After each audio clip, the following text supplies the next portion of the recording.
आकांक्षा पूरी over confidence होकर इस तरह से बयानबाजी कर रही हैं या फिर चर्चा में रहने के कुछ लिए? भी हो सकता है, मे बी। देखो, मैंने ना उसका काम हिंदी में देखा है और वेरी ऑनेस्ट, मैंने सिर्फ एक जिम वाला ही वीडियो देखा है। मैंने तो भोजपुरी का गाना भी नहीं देखा है उनका। तो मैं क्या ही बोलूं। मतलब उनको थैंक्स बोलना चाहिए हमारी इंडस्ट्री को, जी, हमारे खेसारी लाल यादव या पवन सिंह को, कि उन्होंने उनको मौका दिया साथ में काम करने का।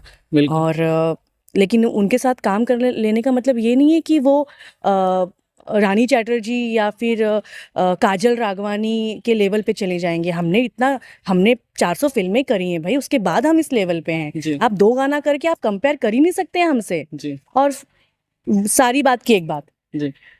दीपिका पादुकोण को कुछ नहीं पड़ी है। उर्वशी रौटेला का कौन सा गाना आ रहा है? जी, बिल्कुल। सो रानी चैटर्जी को वैसे भी इसके बारे में स्टेटमेंट नहीं देनी चाहिए थी, बट मैंने दे दी। और ये बात सबको पता है कि आकांक्षा पूरी फेमस हुई है, यूपी बिहार में लोग जानने लगे हैं, तो